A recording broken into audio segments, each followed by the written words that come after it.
Muy buenas noches. Hola, buenas noches. Doctora, buenas noches. Hola, buenas noches. ¿También? Doctores, ¿me escuchan? Buenas noches, doctora. Buenas noches. Doctora, buenas noches. Ok, algo pasa de nuevo con Zoom. No sé si es la banda de mi internet, pero otra vez está generándome problemas para la cámara, el sonido y poderlos aceptar. Por eso les pregunto, antes de iniciar la clase formalmente, si me escuchan entrecortado o algo así, porque no logro activar mi cámara. No, el sonido está perfecto. Está bien, Doc. Ah, Sí, bueno. profe, aquí le escuchamos bien desde Washington. ¿Desde Washington? Ah, bueno, listo, menos mal. Desde Washington. Entonces, me imagino que los que están en Rosales, mejor todavía Doctora, que acá nosotros. las señales de Rosales muy bien. Ah, bueno, listo. Yo pensé que era por lo que yo estaba en Aruba, que no me escuchaban bien, pero pues ya sabiendo que sí, entonces no hay problema. Entonces Nada, aquí nada. desde la playa vamos a ver si logramos iniciar Ah, bueno, profe. de alguna manera el video. Ah, a ver aquí, acá. Ah, sí, ya salió. Ahí se fue. Ya, aquí Ya te estoy, veo. ya. Listo, chicos. Qué pena con ustedes. ¿Estamos grabando? ¿Sí? A ver, Sí, revisamos. señora, Sí, grabando. Sí, ahí Un, aparece. ¿Les dos, aparece el tres, botón de probando, grabado, probando. doctores? 1, 2, 3, Sí, probando. doctora, ahí está. Ahí está grabando. Listo, perfecto. Bueno, mis doctores queridos, espero hayan descansado mucho el fin de semana, se hayan cuidado y hayan cuidado a sus familias bastante. Vamos a comenzar con un tema previo a a lo que vamos a ver esta semana, que es como el grueso, pues empieza el tema un poco más complejo en cuanto a lo que veníamos hablando. Nosotros hemos venido hablando de diferentes situaciones de derechos de petición. Bueno, en principio hablamos de actos, hechos y operaciones administrativas.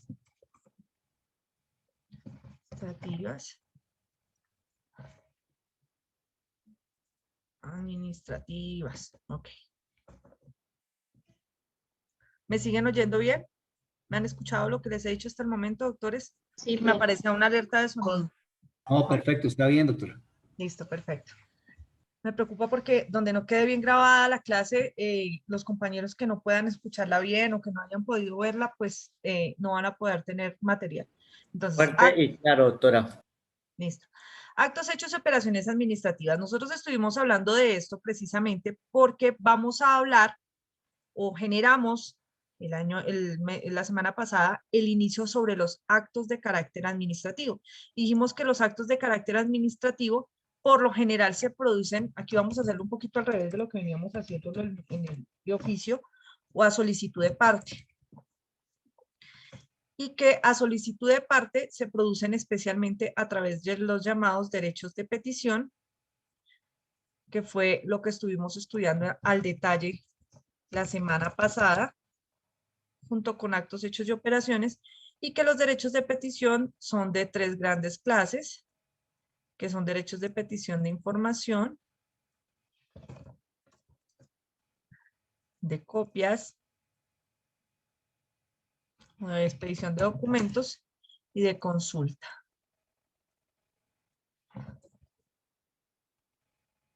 Que todo esto que está aquí dentro de los actos, los hechos y las operaciones hace referencia al llamado procedimiento administrativo ordinario, que es el que se realiza entre las entidades de carácter estatal y los particulares, o entre las mismas entidades de carácter estatal. Es decir, procedimiento administrativo ordinario, que es la forma como se relacionan entre entidades de carácter estatal y el Estado y los particulares, es decir, entre entidades y particulares.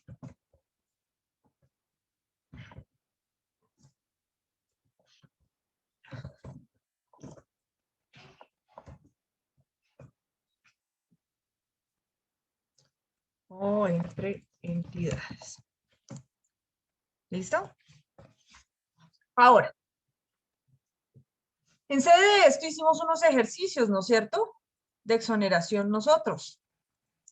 ¿De qué fueron esos ejercicios específicamente? Nosotros entonces nos adentramos en el análisis de los actos de carácter administrativo, teniendo en cuenta algunas de sus clasificaciones, entre las cuales vimos recordamos las clasificaciones de los actos administrativos a través o según sus efectos. Y que según sus efectos pueden ser de carácter particular y concreto,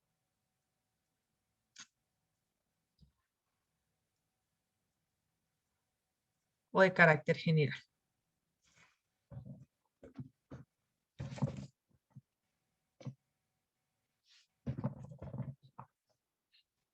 ¿No es cierto? Ahí fue donde quedamos y ahí fue donde hicimos los ejercicios de exoneración hasta donde yo recuerdo el viernes.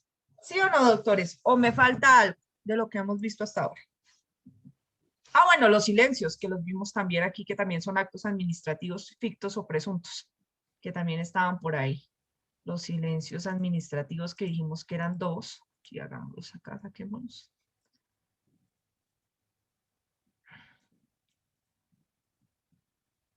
Y que si se notificaban, comunicaban o publicaban también. Fictos o presuntos.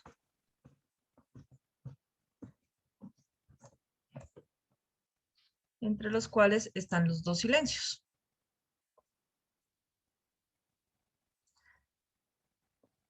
¿Cómo es que se llaman los silencios? Silencio positivo y silencio negativo. Ok, ¿cuál es la regla general? ¿El negativo o el positivo? Positivo. No. Positivo. No. El negativo. Negativo general. El La administrativo es el regla negativo. general es el negativo. La regla general es que cuando el Estado se queda callado, la respuesta es no. La excepción es que la respuesta sea que tú tienes la razón. Esa es la excepción.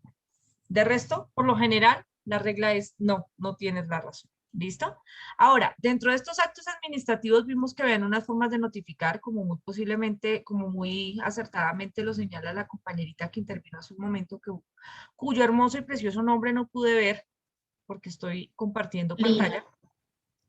Gracias, doctora. Que nos decían que los actos administrativos se podían comunicar o notificar o publicar, dependiendo de la clasificación de los recursos, es decir, de los actos administrativos según sus efectos, y también dependiendo de si contra ellos procedía recurso o no. Ahora sí creo que está todo lo que hemos evacuado hasta el momento. Es un esquema diferente al que hemos trabajado, pero está todo el tema allí concentrado. ¿Hasta ahí algún inconveniente, doctores? Ok, listo. Comencemos. El día de hoy vamos a hablar de recursos. Profe, yo sí tengo una duda. Dime, doctor May. Cuando tenga doctorado. La Defensoría del Pueblo, cuando nosotros le presentamos un derecho de petición de información, ¿sí? Ellos tienen 5 días para ser atendida, ¿cierto? El defensor del pueblo. Ajá. Depende Entonces, de la petición, pero sí. Entonces, en este caso sería diferente al de la administración, al del resto de la administración pública. Estamos hablando de la regla general, no en la pandemia. Sí, profe, estoy con la pregunta con la regla general, no en la pandemia. Entonces, en tiempos generales eran 5 días para la Defensoría del Pueblo, pero 10 días para la administración pública. Es decir, ¿el defensor del pueblo tiene esa excepción? A ver, te explico. Sí, señora. Nosotros dentro de los términos que vimos acá, en sede de los derechos de petición, estamos hablando de los términos generales. No todas las peticiones del país tienen exactamente los mismos términos. No todas. Por ejemplo, hay peticiones como la que tú estás hablando que vienen en días, es decir, vienen 5 días, 3 días, 1 mes, 15 días. Hay otras que traen 1 año, hay otras que traen 3 meses y así. Entonces, hay que mirar los silencios desde el punto de vista de esas normas específicas. Pero si no existe norma específica, se aplican los términos que vimos hasta el momento. Te lo voy a colocar de un ejemplo, en un ejemplo más sencillo, antes de, para que sea más comprensible para todos. Tú elevas una petición ante la empresa de gas, Banti, la de gas de Bogotá, ¿no es cierto? Entonces en Banti tú llegas y elevas una petición, una queja, solicitando cambio de medidor por daño que afecta facturación.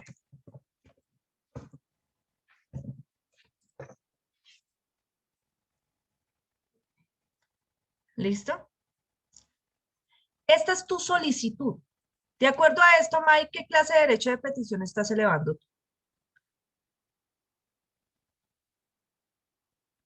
Información, copias, consulta. ¿Cuál?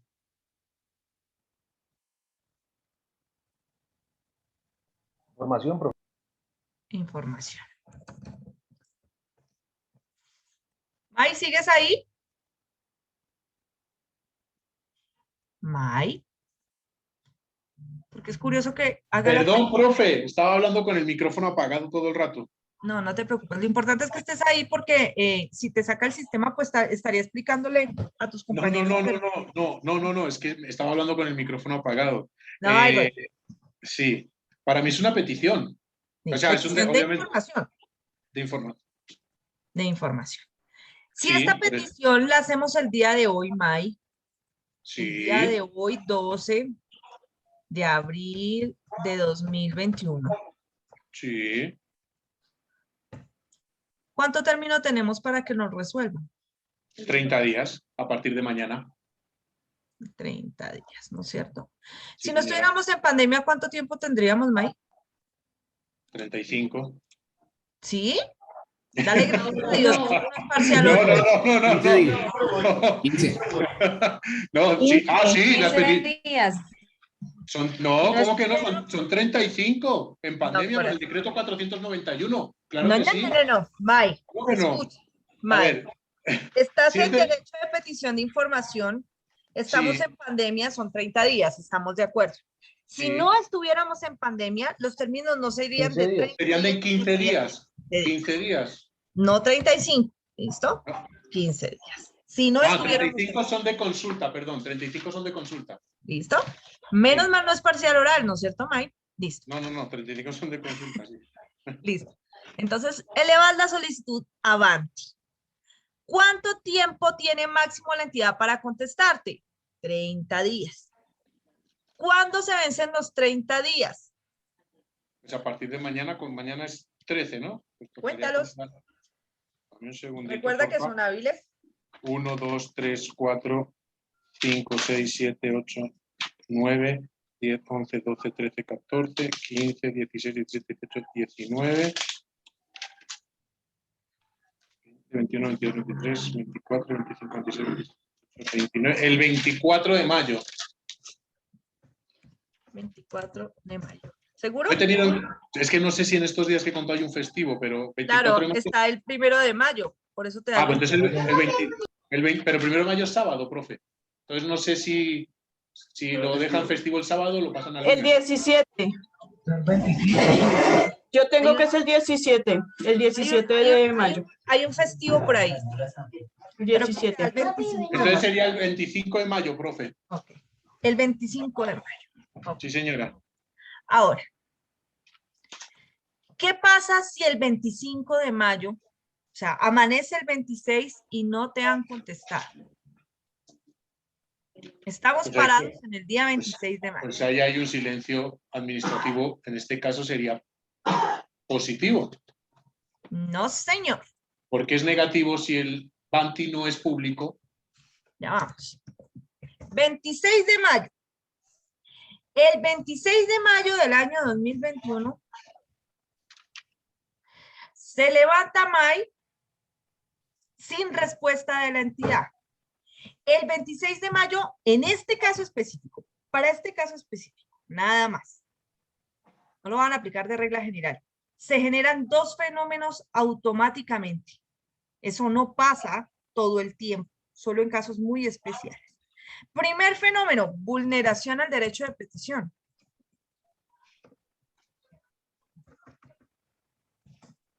Vulneración al derecho de petición. ¿Cómo protegemos la vulneración al derecho de petición, May? Pues con una tutela. Con una tutela, muy bien. Tutela. ¿No es cierto? Segundo fenómeno, que es lo raro de este caso, y es que se produce un silencio, efectivamente, pero es un silencio llamado silencio administrativo positivo. ¿Por qué razón es positivo en este caso? Pues no sé, ahí sí me dejó la duda porque si no es público. Pero es que Banti es privado. Ponle cuidado. Artículo 158 de la ley. 158 de la ley. No me esté yo equivocando. Es privado, pero presta un servicio Público. De primera público. necesidad. Presta un servicio público. Además Algo de de la primera ley. necesidad, además Esencial. de catalogado de primera necesidad. Esencial, un servicio esencial. Ajá. No es un servicio de carácter fundamental y en eso tenemos que ser clarísimos. 142 de 1994. Es decir, no es derecho fundamental, pero sí es servicio público esencial. Y para ley de servicios públicos esenciales, perdón, servicios públicos de carácter domiciliario, existe una ley que es la ley 142 de 1994, que su artículo 158 establece que si después de que usted presenta una solicitud, queja o reclamo ante una empresa de servicios públicos domiciliarios y transcurrido el término máximo de 15 días, cuando no estábamos en pandemia, no le han contestado, se configura el silencio administrativo positivo, que quiere decir que usted tiene la razón frente a lo que haya solicitado. Y la entidad deberá darle trámite a usted sin más problemas, solamente decirle, sí, mi hijo, tiene razón, hagámosle. ¿Listo? Le vamos a cambiar su medido. Que el mediante estaba bueno, que se llama, listo, es otra cosa. Silencio administrativo positivo. Pero eso solamente se da en esta clase de casos. ¿Por qué? Porque existe una norma específica, que es esta, que dice que cuando la entidad se queda callada en estos casos, el silencio administrativo es positivo. Pero si no fuera así, por ejemplo, cambiemos el caso. 12 de abril del año 2021, tú levantas una queja ante Seguros Bolívar.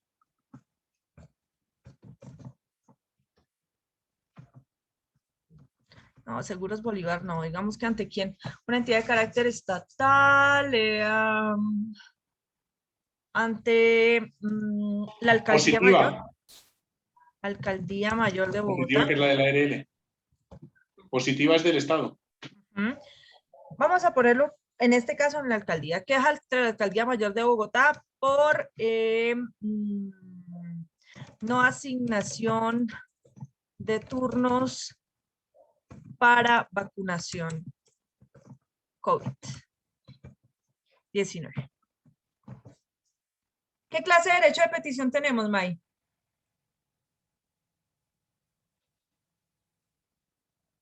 Información. Ajá, información, hasta aquí seguimos igual. Estamos en pandemia. ¿Cuánto término tenemos para contestar? ¿Existen normas? 30 días. 30 días. En teoría, 30 días, sí. Sí. Lo que pasa es que en estos casos específicos, si hay vulneración al derecho a la vida, si hay vulneración a un derecho de carácter fundamental, no se aplica ninguno de los términos de pandemia. Y eso lo dice el mismo decreto. Dice, ojo, los términos aquí, si la petición tiene que ver con un derecho de carácter fundamental, no se aplican estos términos. Si, por ejemplo, en este caso, tú estás pidiendo asignación de turno para vacunación de COVID de una persona que está en el rango, en la etapa de la edad que están vacunando ahorita, y no te lo están dando, ¿hay vulneración del derecho a la vida o la salud? ¿O habría posible vulneración? En ese caso, sí. Entonces no aplicamos 30 días, sino aplicamos... 72 horas son. No, 15. No. 15 días. días. La regla 15 general días. son 15 días. Ah, la la regla regla general. La regla general antes de pandemia, ¿no? Ok. Ahora, máximo para resolver. Mira ahí, Cuenta términos. 20 días. Máximo para resolver 15 días, pero ajá, ¿cuándo da la fecha? ¿3 de mayo tal vez? 3 de mayo, sí, señora. Ok, 3 de mayo del 2021. Ahora, estamos parados al 3 de mayo del año 2021 y no le contestaron a May. En esos casos, ¿qué hay? ¿Hay vulneración del derecho de petición? ¿Sí o no? Sí. Listo. Y ya sabemos que Sí. procede. No, ¿Hay no. silencio administrativo? ¿El 3 de mayo hay silencio? El 4. No solamente El vulneración de derechos. El 4. Levanten la mano los que dicen, o prendan su cámara, los que dicen que hay vulneración al derecho, perdón, que hay silencio administrativo el 3 de mayo o el 4 de mayo, cualquiera de las dos fechas. Listo, levanten todos sus manitos, todos los que crean que eso es, o prendan su cámara. ¿Listo? Ok. Listo. Tenemos 1, 2, 3 manitos, 4 manitos, 5 manitos, muchas manitos levantadas. Pues señoras y señores, no hay silencios.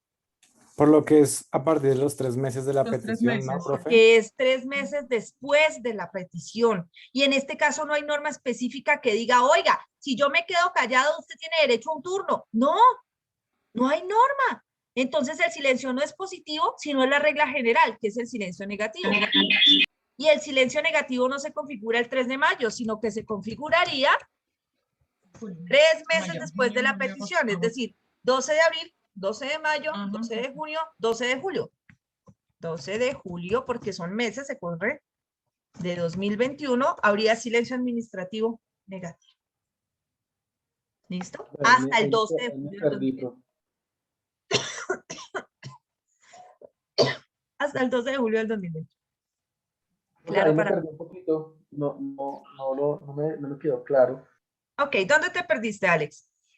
Estamos en los 15 días y máximo para resolver es el 3 de mayo, pero ¿por qué esos 3 meses que habla la profe no nos entienden?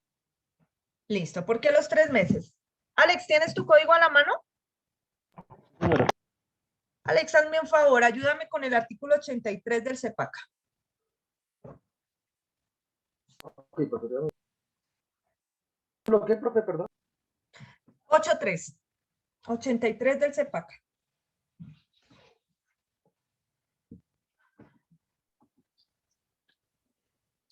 ¿Lo leo? Por favor, para todos. ¿Requisitos adicionales? Artículo 83 del CEPACA. Dice transcurridos 3 meses contados a partir de la presentación de una petición sin que se haya notificado de decisión que la resuelva, se entenderá que esta es negativa. Ah, está ahí. ¿Ves? Transcurridos 3 meses después de la petición, sin que te hayan contestado, se entiende que la respuesta es negativa, es decir, que el silencio administrativo es negativo. 3 meses después de la petición. La petición fue hoy, 12 de abril del 2021. Para que se configure el silencio negativo necesitamos 3 meses después de la petición. Entonces, 12 de abril, 12 de mayo, 12 de junio, 12 de julio. Por eso son los 3 meses para el silencio. Pero el 3 de mayo, que amanece, o sea, que se vencen los términos, todavía no hay silencio. Lo que hay es vulneración al derecho de petición, pero silencio todavía no hay. Es decir, el acto ficto o presunto del silencio no se ha producido. ¿Listo? Yo tengo una pregunta, qué pena, pero digamos cuando son temas así de la salud, ¿no primaría pues el derecho constitucional? Claro que sí, pero yo te estoy hablando del hipotético de lo que llegaría a pasar, ¿no? Obviamente ok. la entidad no se va a demorar todo ese montón, la alcaldía te va a contestar en menos de nada y tú tampoco te vas a quedar esperando hasta el 12 de julio.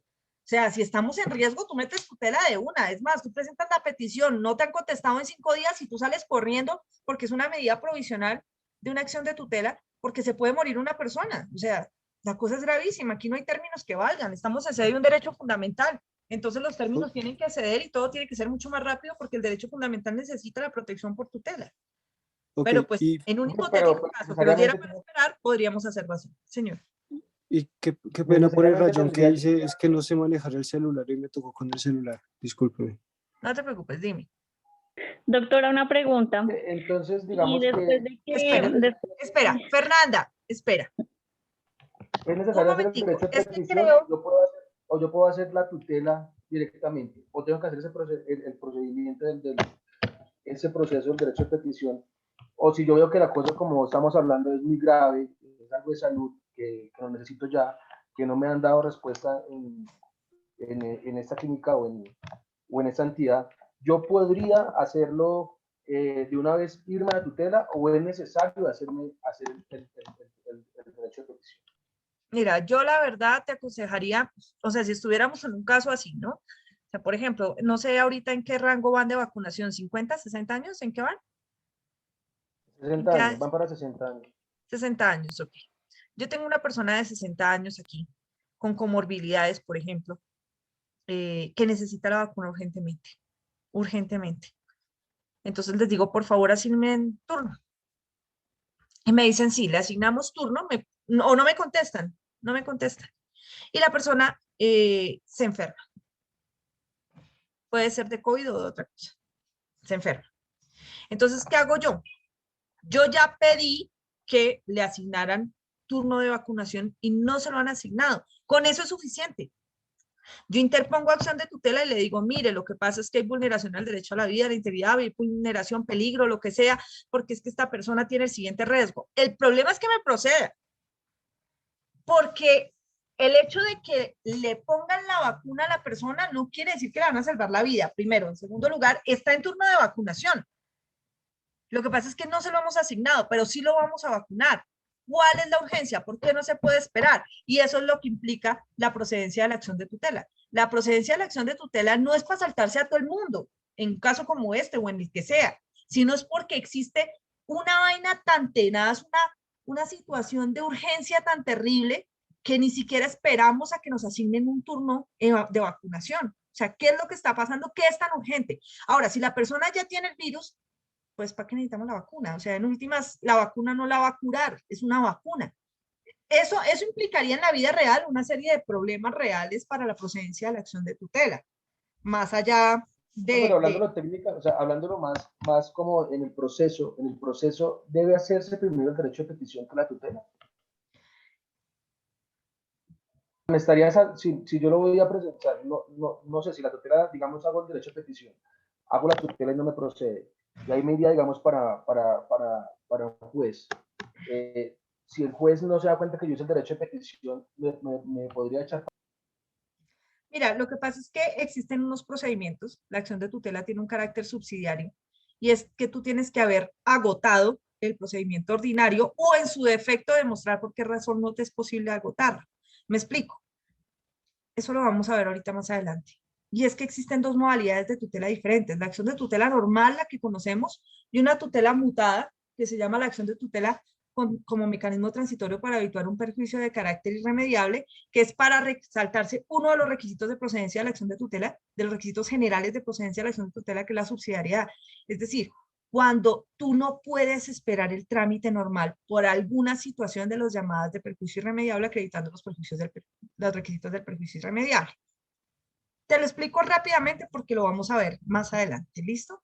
Alex, si por ejemplo a ti te están amenazando de muerte y te mandan un sufragio diciéndote que te van a matar antes de que termine el mes de abril, tú presentas una solicitud ante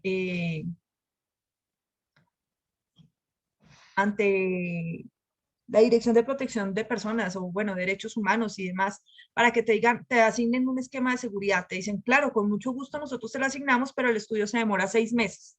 ¿Tú puedes esperar 6 meses? No. No. No, ¿no es cierto? La acción de tutela dice, ojo, si existe otra forma de defensa judicial, no procede la tutela. Esa es la regla general, eso se llama el requisito de subsidiariedad. La acción de tutela solo procede cuando no existe otro mecanismo. Existe. Si existe y tú no lo puedes esperar, existe una segunda tutela que se llama la tutela como mecanismo transitorio para evitar un perjuicio irremediable. Y es que tiene una exigencia mayor en el sentido en que tú tienes que demostrar por qué razón no puedes esperar. ¿Por qué no puedes esperar el trámite ordinario? Entonces tú tendrás que demostrar los requisitos del perjuicio irremediable, que son la urgencia, la inminencia, la gravedad del perjuicio y la efectividad del perjuicio. Entonces, si logras demostrar todo eso, el juez de tutela se va a saltar el requisito de subsidiariedad y va a decir, ok, en este caso deberíamos esperar, pero no vamos a esperar. Está en riesgo la vida. Si de aquí a 6 meses ya lo han matado, entonces ordenamos la protección inmediata. Eso es lo que pasa. Entonces, lo mismo puede pasar con esta persona. Si está en una situación de riesgo inminente, es posible que se salte en cualquier requisito previo de derechos de petición y demás para decir, no, hay que protegerlo ya. ¿Ves? Entiendo, profe, gracias. Listo, gracias a ti. Ahora sí, por favor. Es que Alex estaba desde un celular y eso nos dificultaba un poquito la situación porque no podía manejar fácilmente la manito. Ahora sí, los demás, la doctora Falle, las otras personitas que tenían su manito levantada, les ruego por favor la levanten ahora sí para evacuar sus preguntas. No me gusta que se queden ustedes con preguntas. Ahora se me perdieron ustedes. ¿Dónde estaban? Aquí ya. Ya, listo. Vamos con el doctor Santana. Doctora, buenas noches. Bueno, para que operara en este caso que usted pone de la alcaldía, para que operara el silencio positivo, tendría que haber una ley expresa para que operara, que dijera en esta parte, 3 de mayo, que dijera una ley expresa que dijera la disposición legal, ¿sí? Para que hubiera silencio positivo, ¿sí? Así es. Es que esa es la forma que funciona el silencio positivo. El silencio positivo por eso es la excepción, porque solamente existen los casos en donde dice, oiga, si en este caso me quedo callado, la respuesta es a su favor. Si no existe esa norma, la regla general es que la respuesta es en su contra. Ah, perfecto. ¿Listo? La regla general que es negativa. La regla general es el silencio administrativo negativo. La excepción es el positivo. ¿Listo? Listo, doctora, gracias. Gracias, doctor Santana. Doctora Falla. Gracias, doctora. Mi pregunta es, si, bueno, se vulneran los derechos, el derecho de petición, ¿se hace la tutela? ¿En qué momento viene a operar el silencio negativo? El silencio posiblemente nunca exista, porque con la acción de tutela los van a obligar a contestar y a pronunciarse de fondo. Entonces no va a haber silencios. Ah, ok. Sí, porque me generaba como esa duda. Yo dije, bueno, si se hace la tutela, se supone que ya tienen que dar alguna respuesta. Entonces, ¿dónde queda el silencio negativo? ¿En qué momento vendría a ser? No habría silencio. No habría silencio. Incluso es posible que después de un silencio tú interpongas una acción de tutela, después del silencio, por ejemplo. Digamos que existió silencio. Interpones la tutela, te dormiste un montón, interpones la tutela y con la tutela los obligan a contestar. Pues eso que contesten dentro de la tutela ya anula el silencio. Es decir, ya no nos quedamos callados, porque es que la existencia de un silencio negativo no exonera a la entidad de la obligación de responder de fondo, porque es que la respuesta es no, pero no es no, ¿por qué? Por ejemplo, acá, silencio administrativo negativo, no le vamos a asignar turno. Esa es la respuesta. Pero ¿por qué no me lo van a asignar? Yo necesito que me contesten por qué. Para eso necesito una respuesta de fondo. Y la respuesta de fondo se hace mediante acción de tutela. Es obligación de las entidades de que a pesar de que hayan silencios, respondan de fondo las peticiones de las personas, porque las personas necesitan saber por qué pasan las cosas. ¿Listo? Perfecto, doctora, muchas gracias. La cámara siempre aparece apagada. No, la cámara siempre está apagada. Doctor Tomás Abadía. O Tomás Abadía. Entonces, entiendo yo que solo se va a hacer el procedimiento de la notaría cuando hay silencio administrativo positivo. O sea, elevarlo a escritura pública y en los otros casos. Sí, señor. En el negativo, okay. ¿no? ¿En el negativo para qué? O sea, tú vas a protocolizar tu sentencia de muerte, donde te están diciendo que no. Lo que nos interesa es protocolizar lo que nos dicen que sí. Ahora, el protocolo, la protocolización del silencio administrativo en sede de servicios públicos domiciliarios, ya que por ahí tocamos la ley 142, tiene una excepción. ¿Por qué? Porque además de la escritura es posible que no te hagan caso. Es decir, a veces las entidades de servicios públicos domiciliarios, aún con la escritura pública a tu favor del silencio, no te reconocen el silencio, es decir, siguen sin hacerte caso. Entonces, ¿tú qué haces? Pues la elevas ante la super, que son los que los vigilan, y la super se demora entre 3 y 4 meses para sancionarlos y obligarlos, y reconocer el silencio que ellos no quieren reconocer. Entonces, aún existiendo protocolo en servicios públicos domiciliarios y en algunos otros trámites, es necesario elevarlo ante un superior para que le logre coger el efecto ante terceros, ¿me entiendes? Pero obviamente, si las entidades se arriesgan a eso, se arriesgan a sanciones pecuniarias y disciplinarias muy altas, porque la norma es clara en decir que con la primera escritura, es decir, con la escritura de protocolización, es suficiente para que se haga efectivo el silencio. O sea, para que se configure el silencio en el sentido en que empiecen a darle cumplimiento a lo que la persona pidió y no que la pongan a voltear más, ¿me entiendes? Y otra, qué pena, y entiendo yo cuando eso sucede, cuando la sancionan, uno puede dentro de la sanción pedir algún tipo de indemnización o eso tiene que iniciar un proceso aparte contra la entidad, un proceso administrativo. Ok, lo que pasa es que las supers, ustedes han escuchado en general de multas enormes de las supers a Claro, a las empresas de acueducto, de alcantarillado, a las de luz, etcétera, etcétera, y uno dice, bueno, ¿y esa plata cuánto le tocó a la gente? 0 pesos. Las multas son recaudadas por el Estado, las supers las ponen, las pagan las empresas y el Estado se queda con el dinero. No es el usuario al que afectaron. Es decir, por ejemplo, si a mí me notificaron ante Claro, me notificaron ante la CIFIN y ante Datacrédito mal, porque Claro se equivocó y dejó que me suplantaran y que me robaran, pues, vilmente, y me notificaron, me bloquearon, me dañaron mi vida crediticia, me arruinaron mis proyectos y demás, y al final resultó que no era yo. La super le va a poner una sanción a Claro, pero esa plata a mí no me va a tocar nada. Lamentablemente no. Porque es que las supers no imponen multas a favor de los particulares, sino en contra de las entidades y a favor del Estado. Entonces a los particulares les toca iniciar un proceso aparte para que les reconozcan los perjuicios originados de esas decisiones. Y eso que estamos hablando, estaremos hablando de entidades de carácter estatal.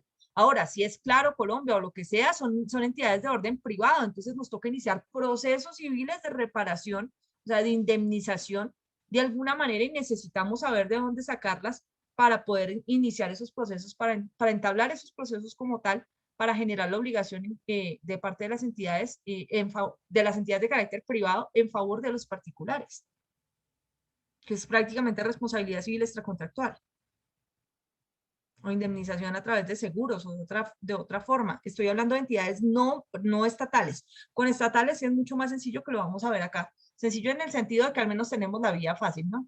Que sería una acción de reparación directa o un medio de control de reparación directa. Doctora Patiño. Gracias, doctora. Sí, señora. ¿Me escucha? Sí. Así. Señora. Doctora, yo tengo una duda que es un caso ya muy puntual mío. Ahorita que estabas hablando de entidades privadas y en cuanto a la SIC, que es la Superintendencia de Industria y Comercio, tengo un caso con una casa de banquetes y eventos donde no me quieren hacer la devolución de un dinero o de un abono, ¿sí? Me tocó pasar una reclamación directa, estoy esperando los 15 días que se necesitan para que me den respuesta de esa reclamación directa. Pero entonces, a lo que tú estabas hablando ahorita, doctora, es decir que la superintendencia, bueno, si ya me toca llevarlo hasta la instancia de superintendencia, la superintendencia sanciona con multa, más no le dice que me tiene que hacer la devolución. No, te explico. Sí tienen que hacerte la devolución y sí te la van a devolver a ti. Yo me refiero son a las sanciones por indemnización. ¿Me explico? Ah, ok.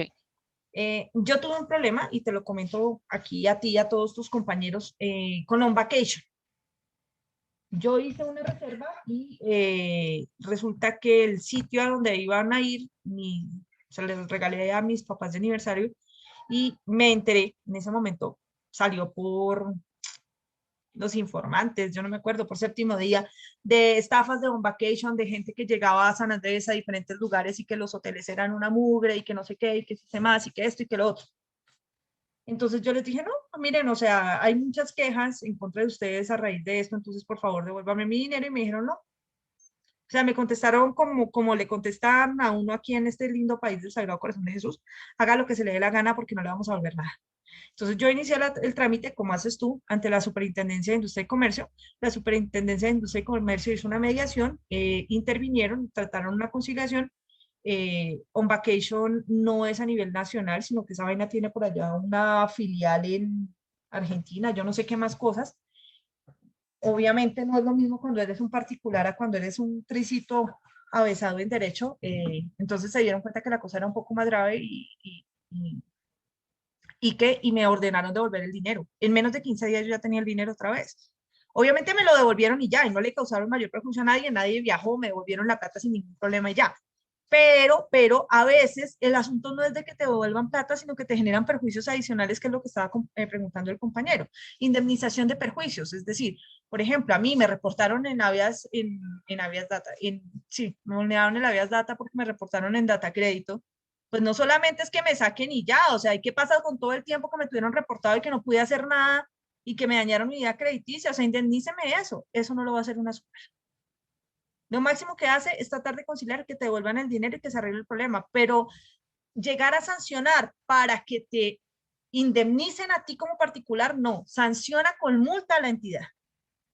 Y esa multa va a favor de ellos. Lo que a ti te devuelven es el dinero que tú invertiste, pero indemnizaciones adicionales no te las va a dar la super.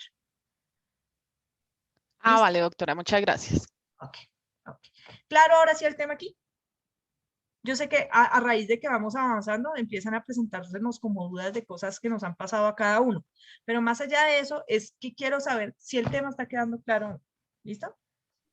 Sí, claro, profe, por lo menos yo vivo con un amigo y él invirtió la plata en una inmobiliaria para comprar un apartamento y pues llegó el tema de la pandemia y tuvo problemas con el negocio que él tenía, que era el que le generaba eso, se hizo derecho a petición, se hizo tutela y estamos ahorita en una conciliación que tocó pagar para que pueda llegar ante un juez y a él no le han resuelto nada y según lo que se ve, la inmobiliaria nunca le va a devolver el dinero. O sea, no por el pago, la firma que él hizo con la inmobiliaria y a pesar de todo lo de la pandemia y todo lo que se ha hablado, la vulneración de varios derechos, el que no pueda generar dinero por su cerrada de restaurante y no se ha podido. Entonces eso creo que depende, ¿no, profe? Contra quién esté peleando uno.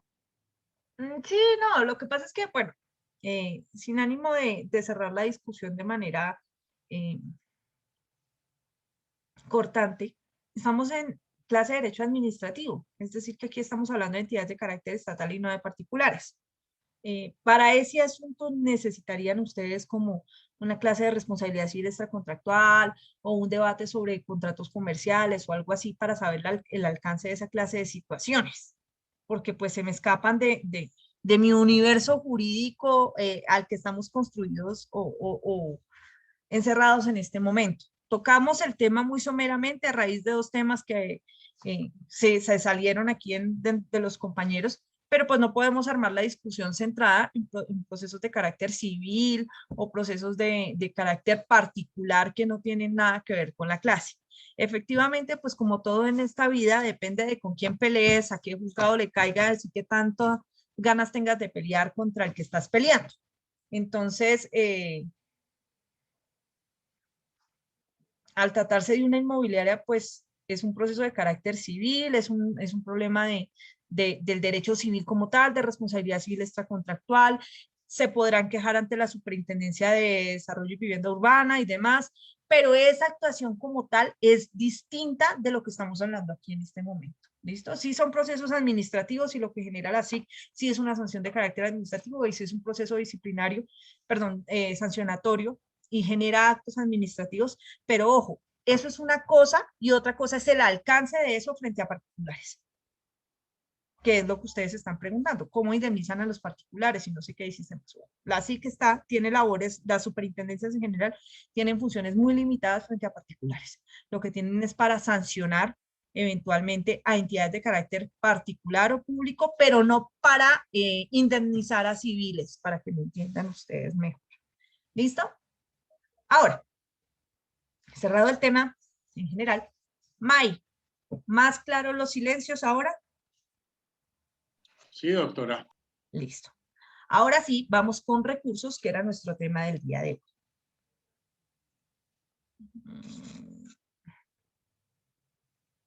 Listo, recursos.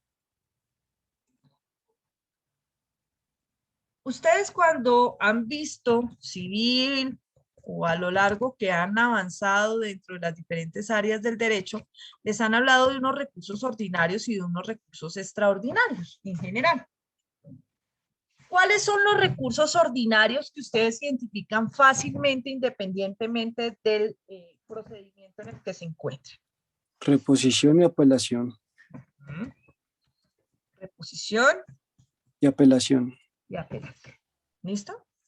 Ahora, estos recursos de reposición y apelación tienen una forma correcta de presentarse y una persona que conoce de ellas.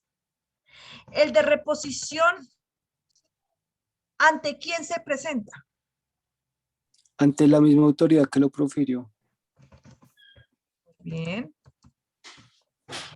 ¿Quién lo resuelve? Perdón, ¿quién lo concede?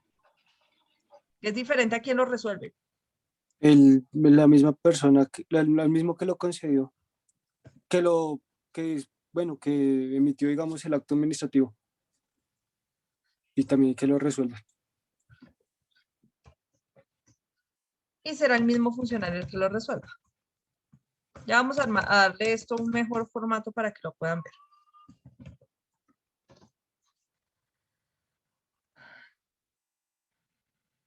¿Dónde está aquí?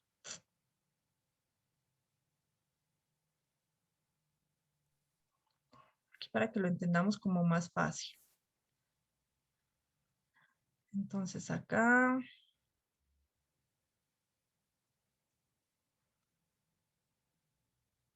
Acá. Acá. Listo. Entonces.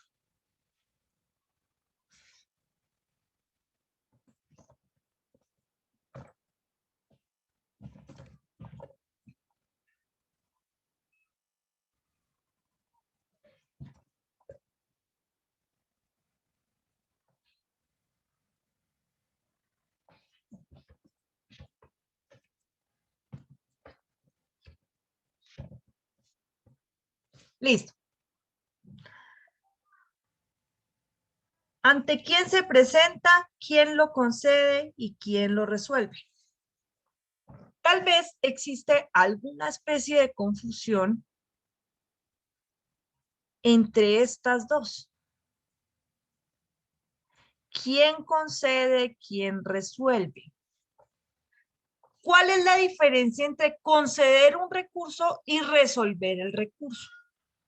Para conceder el recurso, lo que se hace es brindar la oportunidad de debatir el recurso. Mientras que resolver el recurso es solucionarlo de fondo. ¿Listo? Son diferentes. Y en esto radica parte de la importancia del tercer recurso. Vamos aquí a terminar el cuadro primero. ¿Ante quién se presenta la apelación? Ante el mismo funcionario que expide el auto o el acto. Muy bien. ¿Quién concede el recurso? El mismo funcionario. El mismo funcionario que lo expide. ¿Y quién lo resuelve? El superior jerárquico. Superior. Que aquí vamos a ver que hay una diferencia desde el punto de vista del derecho administrativo hasta con respecto a los demás derechos. Los recursos de reposición y apelación que nosotros conocemos normalmente, se resuelven así y se presentan así y se conceden así en el derecho en general. ¿Listo? En vía de procedimiento administrativo ordinario, existe una variación, y es que la ley 1437 del año 2011 hizo un pequeño cambio y dijo que el recurso de apelación puede presentarse ante el mismo funcionario que expidió el acto, se presenta ante él, lo concede él, pero lo puede resolver su inmediato superior jerárquico o funcional. Aquí ya empiezan a cambiar las cosas. Porque entonces ya nos abre la posibilidad a diferentes personas, superior jerárquico o funcional. Existe una diferencia entre el superior jerárquico y el superior funcional. El superior funcional es el que nosotros entendemos como el jefe inmediato. ¿Me entiendes? Y el superior jerárquico es el que entendemos como el superior, el jefe inmediato. Y el superior funcional es cualquiera que esté arriba de su rango. Cualquiera. No necesariamente de tu departamento. Entonces puede ser el jefe de jefes, el jefe mayor, él puede resolver un recurso. Que eso es una variación que no tenía el antiguo Código de Procedimiento Administrativo. Ahora nos abrió la posibilidad y nos abre la posibilidad por una razón que vamos a ver más adelante. Y es que este es el comienzo de la pelea. Este es el comienzo de la pelea. Y la idea es que el CEPACA ha creado tantas posibilidades para pelear dentro del llamado procedimiento administrativo ordinario, es decir, esto de acá, procedimiento administrativo ordinario, que es completamente diferente del procedimiento contencioso administrativo, como vimos el viernes, porque el procedimiento contencioso administrativo ya no es pelea entre entidades y particulares, sino es entre el Estado, o sea, se lleva el proceso ante un juez, se lleva ante la jurisdicción contenciosa administrativa para que un juez decida quién tiene la razón, si el particular o el Estado. A ese nivel están allá, pero eso es allá, esos son los procedimientos, el procedimiento contencioso administrativo, que son las audiencias del proceso contencioso administrativo, que son ante los jueces, los tribunales y el Consejo de Estado. Eso es aparte. Pero antes de llegar allá, y para evitar llegar allá, dentro del llamado procedimiento administrativo ordinario, hay muchas formas de evitar llegar allá para corregir errores. ¿Como cuáles? Las principales son los recursos. Pero existen otras posibilidades que vamos a ver. Espero que hoy. El primer recurso, como ustedes acertadamente lo señalan, es el de reposición. Después viene el de apelación. Pero existe uno excepcional, pero también ordinario, que se llama el de queja. Este recurso, que no es muy conocido por todos, pero por otros sí, es un recurso oculto. Este recurso se presenta cuando me deniegan la concesión del recurso de apelación. Ojo, cuando me niegan la concesión del recurso, no cuando me niegan el recurso. Vamos a completar el cuadro y lo ponemos en palabras más coloquiales para nosotros en un ejemplo más sencillo. El recurso de queja, diferente a lo que ocurre en otras áreas del derecho, en derecho contencioso administrativo, se presenta ante el superior, jerárquico o funcional.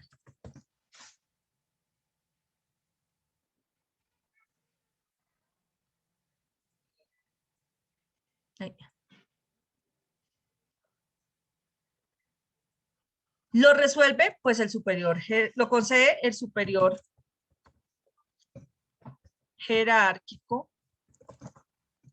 o funcional. Y lo resuelve el superior jerárquico o funcional. ¿Listo?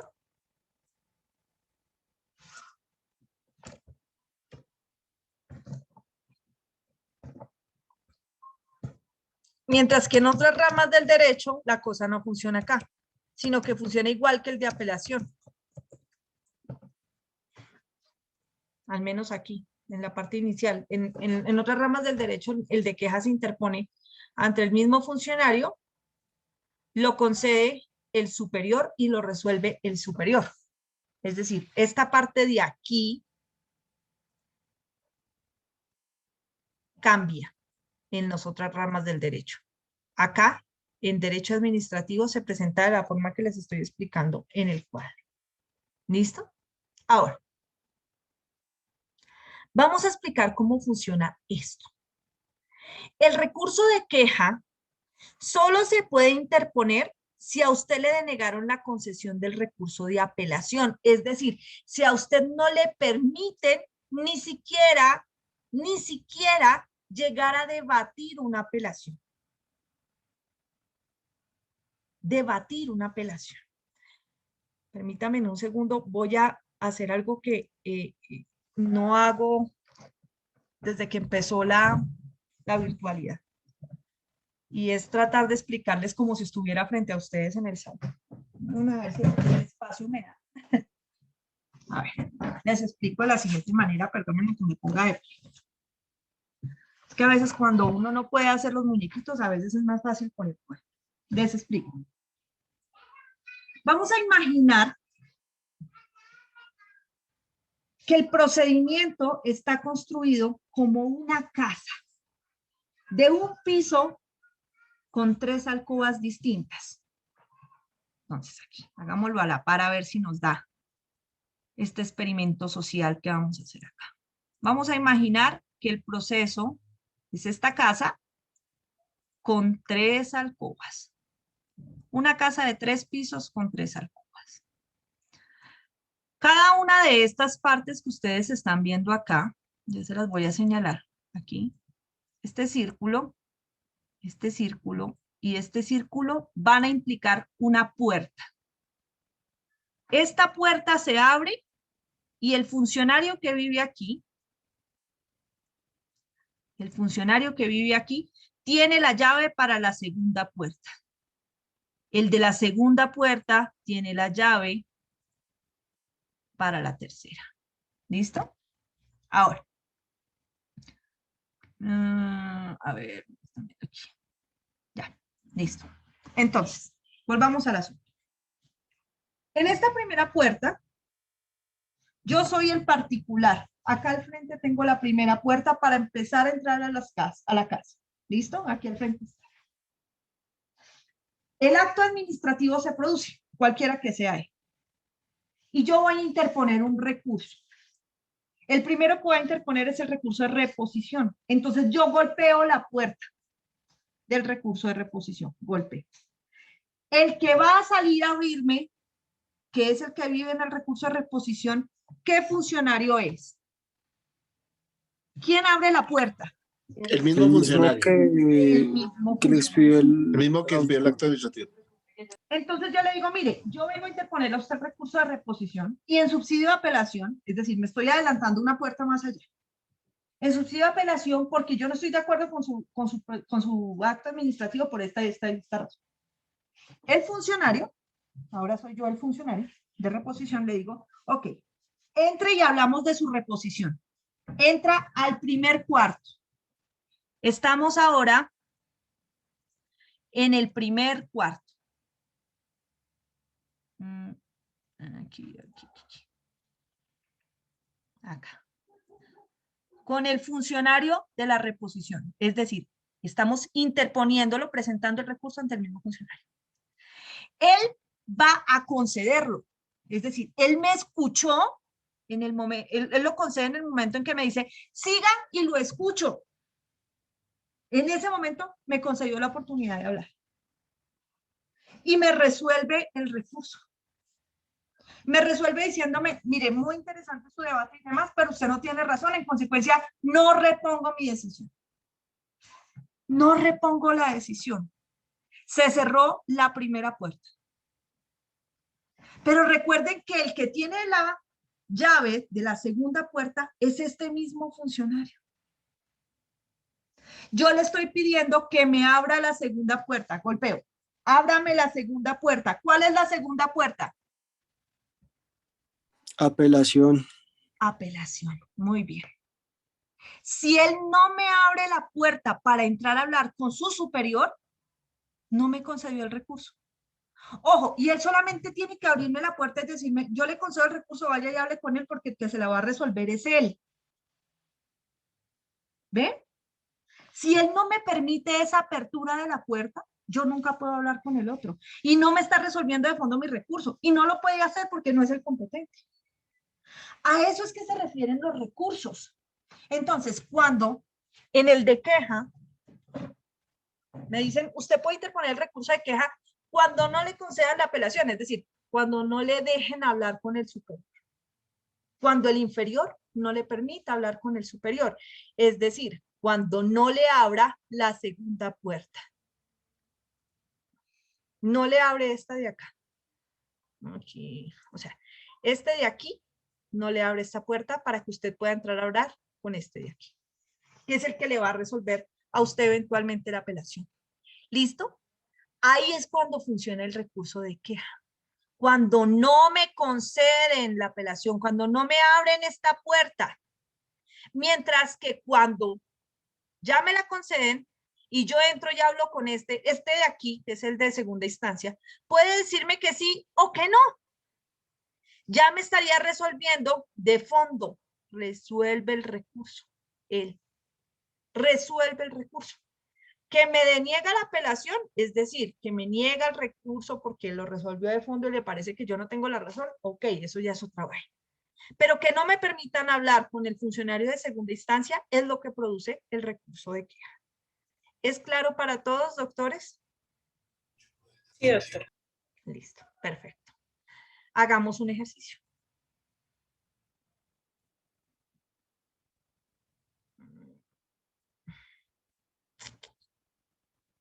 Ya, listo.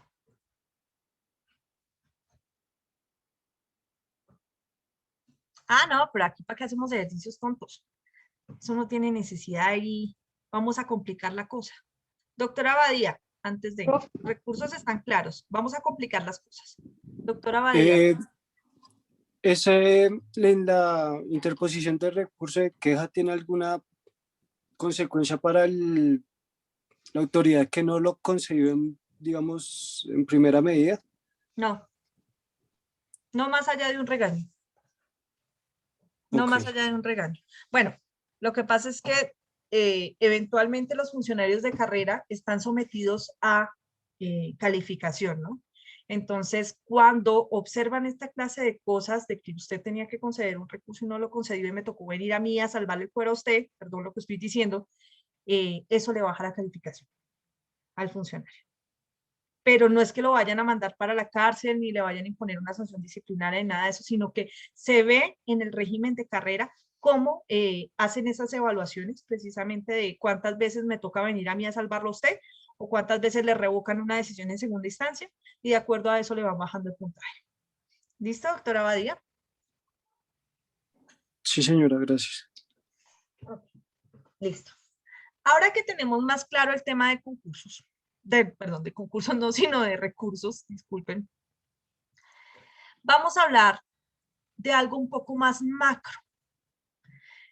Y es cómo los recursos repercuten en la llamada firmeza de los actos administrativos. ¿Listo? Profe, qué pena interrumpirla antes de que continúe. ¿Usted me puede mostrar lo que estaba haciendo? Es que no terminé de copiar la hojita anterior que estaba haciendo. Sí, profe, el cuadrito, porfa. ¿Este? No. La otra. Ay, creo que lo cambié, lo borré. Ay, bueno. Ahí está. Ah, Ya. ese, profe. Ya. Perdonen. Es que a veces me gana la pasión de seguir adelante y se me olvida que no alcanzaron a copiar. Listo, profe, gracias. Discúlpame. ¿Listo? Ok. Como ustedes toman foto también, entonces es rápido la tomada. Ahora, vamos a ver cómo funciona esto y por qué razón es tan importante. Recuerden que estamos hablando de actos administrativos, operaciones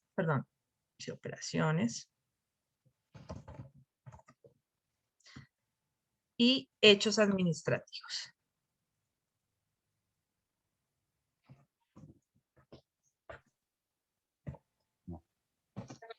Démosla ahí.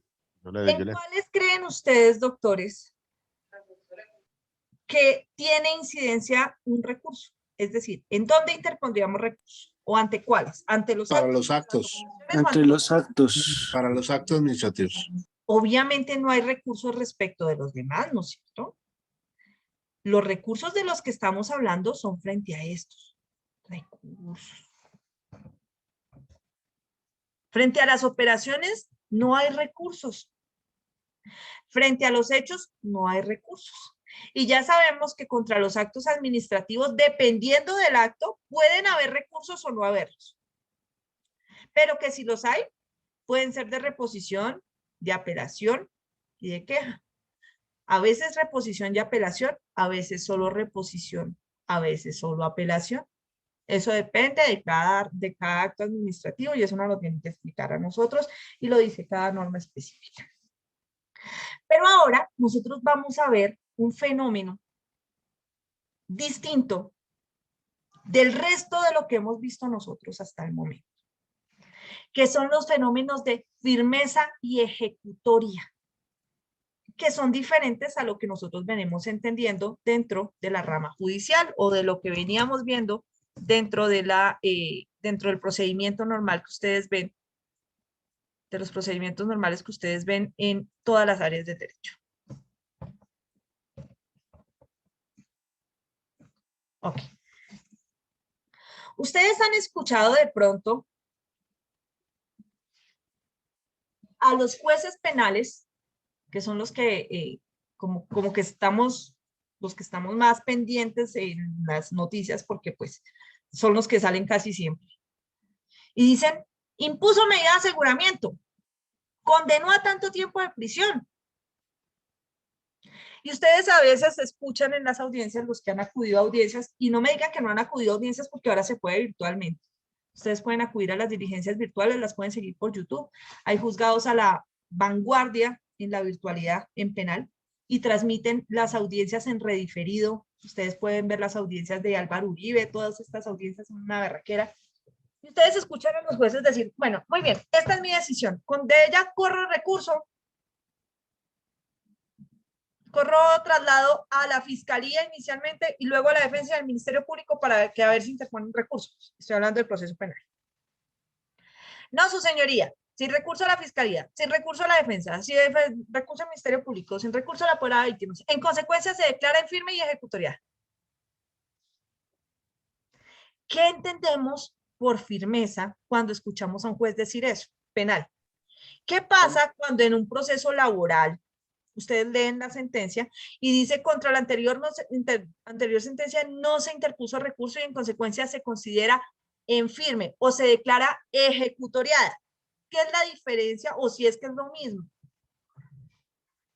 Cuando no procede ningún recurso, o sea... Es lo mismo, de tomada. Cuando fue tomada en firme. Yo entiendo que cuando está en firme es cuando, habiendo la oportunidad para interponer algún recurso, no se propuso, entonces la decisión ya no es debatida y por lo tanto, pues como dice el compañero, ya pues la decisión no se puede debatir más, quedó o está firme. No es cuando... Porque no proceden recursos, ¿no es cierto? Cuando nadie presentó ni apeló ni pidió reposición. Cuando nadie interpuso recurso, queda en firme, ¿no es cierto? Sí, señora. Cuando no hubo pataleo. Ok. Escuchen, doctores. Desde el punto de vista del derecho administrativo, hay una diferencia con el resto de lo que ustedes vienen vienen conociendo como firmeza. La firmeza sí tiene que ver con los recursos, ¿listo? Pero la ejecutoria no. Para el resto de la rama judicial, firmeza y ejecutoria es la misma vaina, es decir, en todas las áreas del derecho, firmeza y ejecutoria es lo mismo. Tiene que ver con recursos y ya, ¿listo?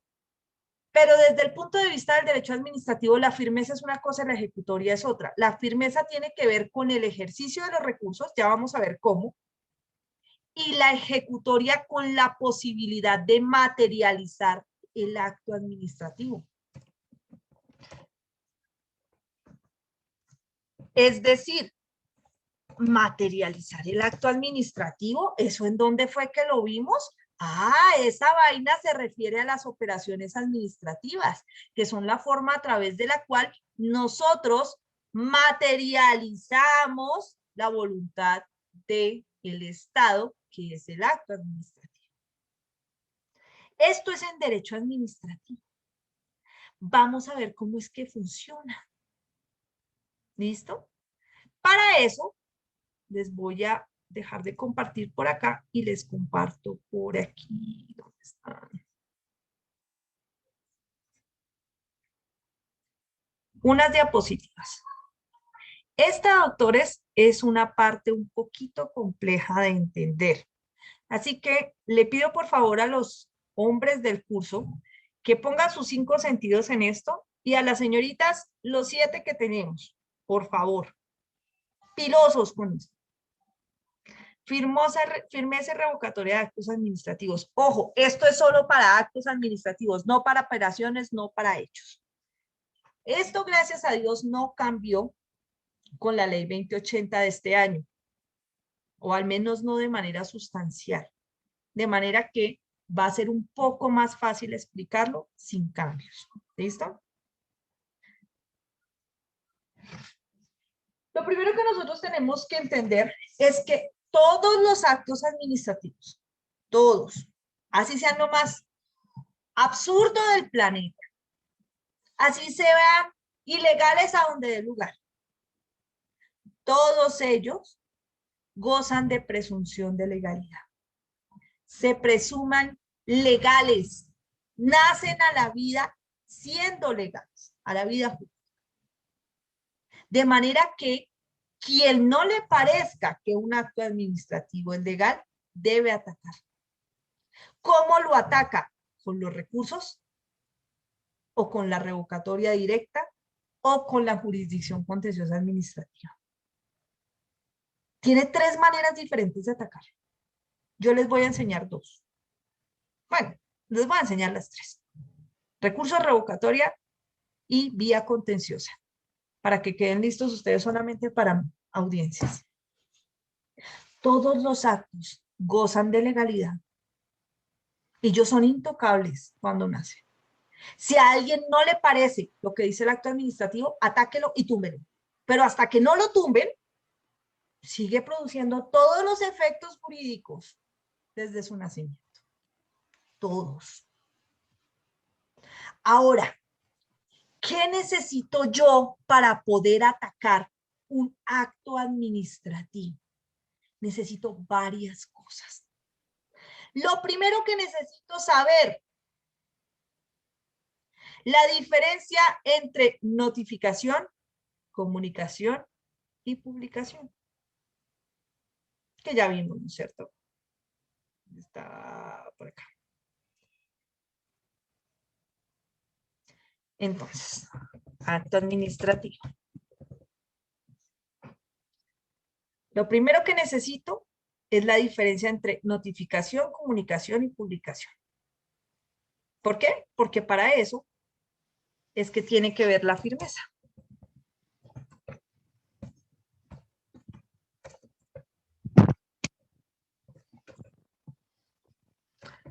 Nosotros estuvimos hablando de esto y hasta hicimos ejercicios el día viernes de exoneración sobre la diferencia entre notificación, publicación y actos administrativos. Los actos administrativos de carácter general se notifican, se comunican, no se publican, doctores. Se publican. Se publican. ¿Dónde se publican?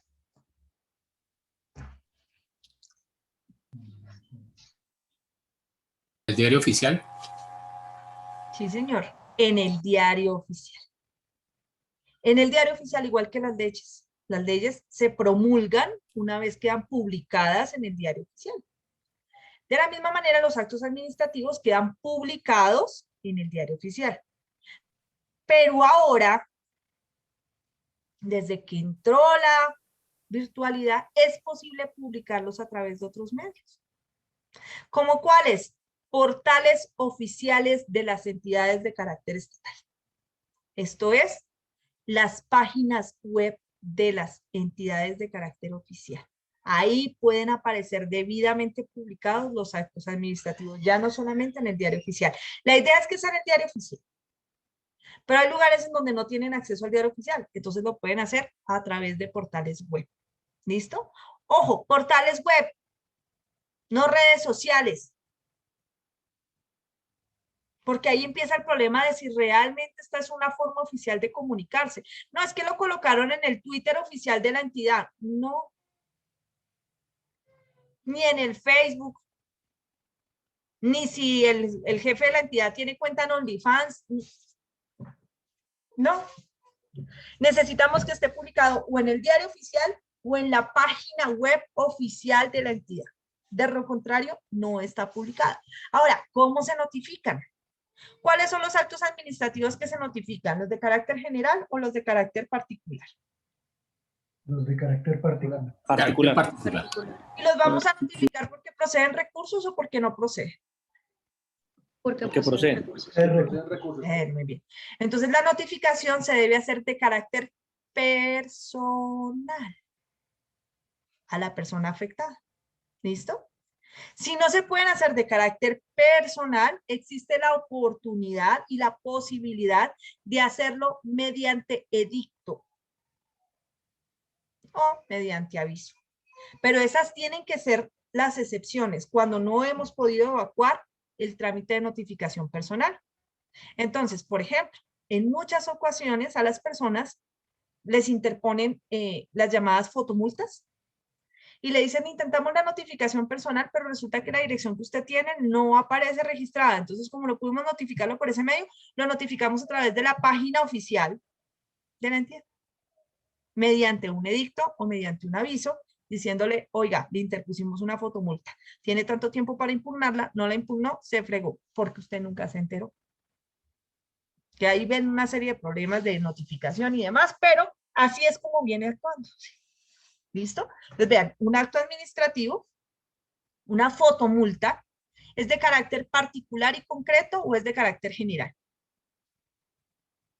Particular. Particular y concreto. Particular y ¿A quién concreto. afecta la fotomulta?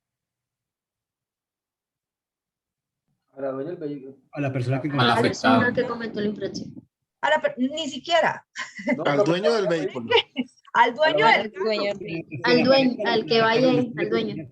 ¿Qué hay que el año pasado que la sentencia de la corte que dijo que no sé qué, que tiene que establecerse que el dueño del vehículo el que iba manejando y que si no, no le pueden poner la fotomulta? Sí, señor, eso es verdad. Sí, pero Eso. igual ya sacaron la ley, ¿no? Pero en teoría estaría afectando a dos personas, el que iba manejando y el dueño del vehículo, si es que no son el mismo.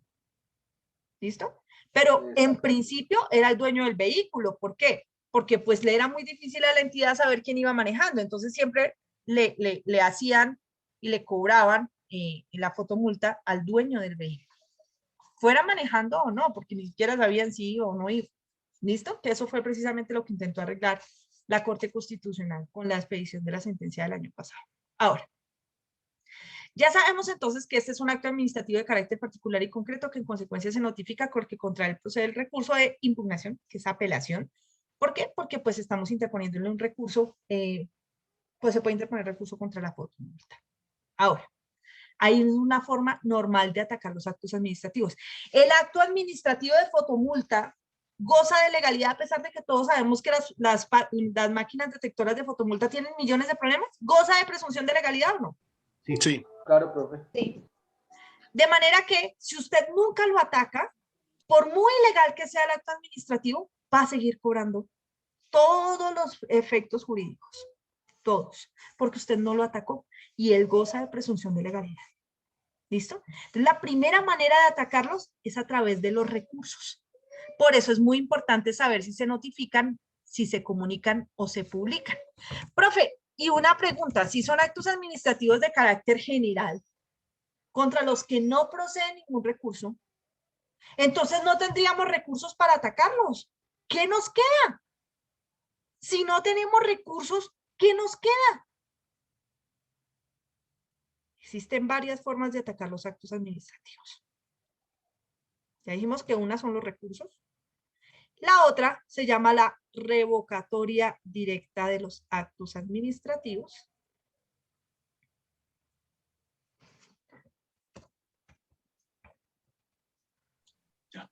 Doctora González. Doctor May. No, Carlos te está hablando, doctora. Es que estamos en el mismo equipo. Doctora, acordándome de una clase pasada, quiero preguntar lo siguiente. ¿Un juez puede notificar por WhatsApp? No, sí, suena irrisorio, doctora, pero... Eso está pasando, pero sí. Están Pero notificando sucedió. por correo electrónico. Están notificando por correo electrónico. Dice que por la vía más expedita. Entonces le notifican a uno de cualquier manera, por WhatsApp o por correo electrónico. Ah, ok, sí. Y, No la- y debería, no- pero debería ser desde el correo oficial de la entidad, del juzgado correspondiente, al correo que está registrado en el D1 para que sea la notificación como tal. Así lo exige el decreto del 806, que es por Código General del Proceso, pero en ley 906, como nosotros no tenemos decreto 806, es decir, en la ley, en el Código Penal no se aplica la ley, el decreto 806 de virtualidad, que se Sí, aplica porque la jueza argumentaba que se dio por notificado, pues, y porque sabía el WhatsApp de la señora. Entonces sí se puede hacer. ¿Cuál especialidad fue, doctor? Ok, Habría que ver en cuál fue. última pregunta. Gracias, doctora. Bueno, listo. Entonces, tenemos, para atacar los actos administrativos podemos hacerlo a través de recursos, cuando contra ellos procede recurso, obviamente, que serían los actos administrativos de carácter particular y concreto contra los que procedan recursos. O también podemos hacerlo mediante revocatoria directa de los actos administrativos y en última instancia, mediante la jurisdicción contenciosa administrativa. Jurisdicción contenciosa administrativa.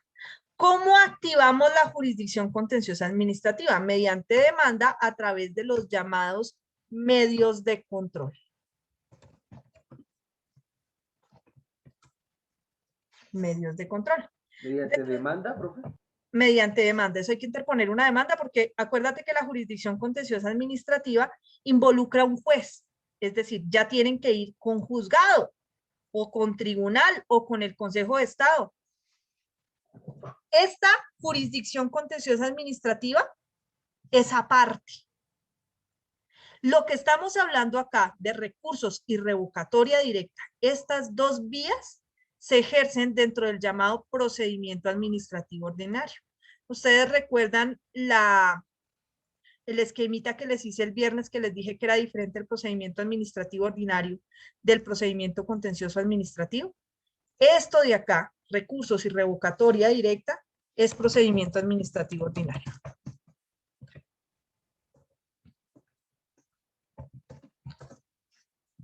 Es decir, aquí todavía estamos peleando con la entidad, nosotros con la entidad, y la que decide es la entidad en el procedimiento administrativo ordinario. Mientras que en la jurisdicción contenciosa administrativa seguimos peleando con la entidad, los particulares con la entidad, pero el que decide es un juez. Ya es un tercero. Ese ya es un procedimiento completamente aparte. Entonces vamos a ver el procedimiento administrativo ordinario para poder atacar los actos administrativos desde adentro, para poder agotar el procedimiento administrativo ordinario. Y lo primero que vamos a ver es cómo se ejercitan los recursos y cómo se logra la llamada firmeza de los actos administrativos. Porque sin firmeza de los actos administrativos ni hay ejecutoria ni hay posibilidad de acudir a la vía contenciosa.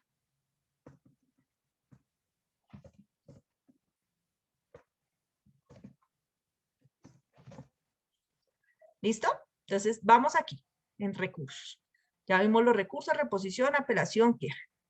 Ahora, vamos a ver cómo esos recursos tienen que ver con la llamada firmeza. Entonces,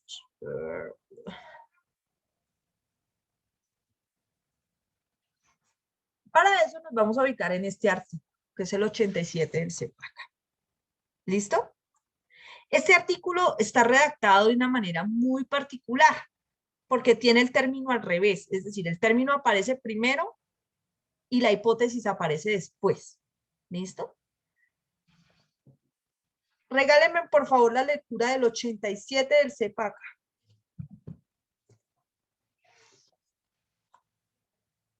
¿Quién me ayuda? Firmeza de los actos administrativos. Gracias, doctor. Los actos administrativos quedarán en firme. Primero, cuando contra ellos no proceda ningún recurso, desde el día siguiente al de su notificación, comunicación o publicación según el caso. Segundo, desde el día siguiente a la publicación, comunicación o notificación de las decisiones sobre los recursos interpuestos. Tercero, desde el día siguiente al del vencimiento del término para interponer los recursos, si estos no fueron interpuestos o se hubieren renunciado expresamente a ello. Cuarto, desde el día siguiente al de la notificación de la aceptación del desistimiento de los recursos. Quinto, desde el día siguiente al de la protocolización a que alude el artículo 85 para el silencio administrativo positivo. Listo. Vamos a descifrar esta vaina, porque nos está hablando de 5 hipótesis diferentes para lograr la firmeza de los actos administrativos. Todos ellos tienen que ver con recursos, todos. Pero contrario a lo que nosotros pensábamos, no es que la firmeza solo se dé cuando no se interpongan recursos. ¡Ojo! Esa es solo una de las posibilidades. Una. La firmeza de los actos administrativos. Aquí, firmeza. Artículo 85 del CEPAC. Nos va a abrir muchas posibilidades. Y ustedes las van a ver esta semana y por favor no vayan a estar nunca sin su calendario con días festivos porque lo van a necesitar todo el tiempo. Primera situación de firmeza de los actos administrativos. Dice, cuando contra ellos no procede recurso. Doctora, es el artículo 87. Es el 87, profe, el artículo. Perdóname, perdón. Cuando contra ellos no procede recurso. Es diferente que no proceda recurso a que no se haya interpuesto el recurso. ¿Cuándo quedan en firme? Al día siguiente. Siempre es al día siguiente. ¿De qué? Acá dice de su notificación, comunicación o publicación, lo cual es una idiotez completa por lo que nosotros ya sabemos. Si contra ellos no procede recurso, ¿qué vamos a hacer? ¿Los vamos a notificar, a comunicar o a publicar? A publicar. Ojo, O a si publicar. contra ellos no procede recurso, ¿qué vamos a hacer? Comunicar. Comunicar, profe. ¿Solo comunicar? O publicar. Publicarlos. ¿Los podemos comunicar si son actos administrativos de carácter qué? Particular. Muy bien. Un acto administrativo de carácter particular.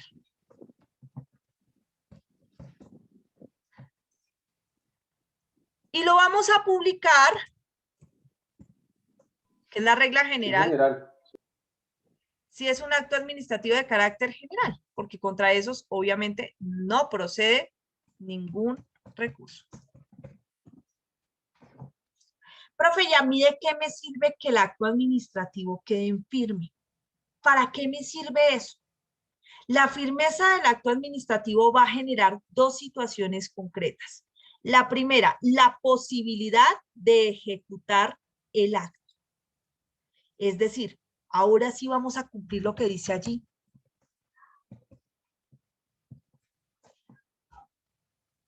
Y la segunda posibilidad, la de poderlo demandar ante la vía contenciosa administrativa.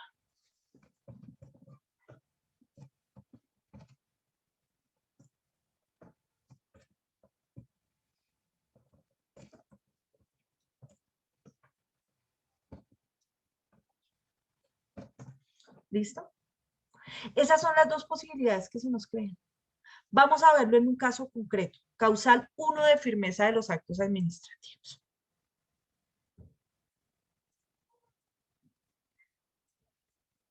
Me piden una resolución.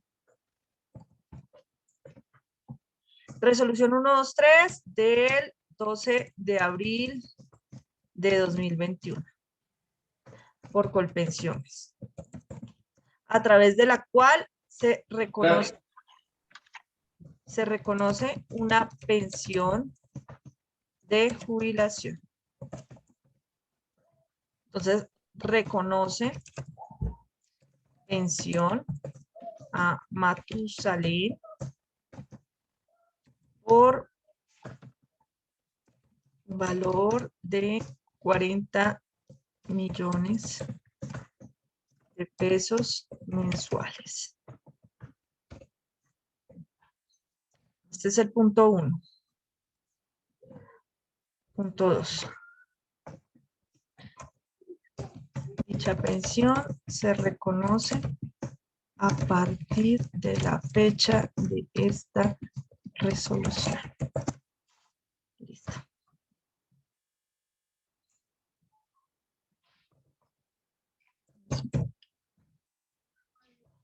Contra este acto administrativo procede reposición y en subsidio apelación.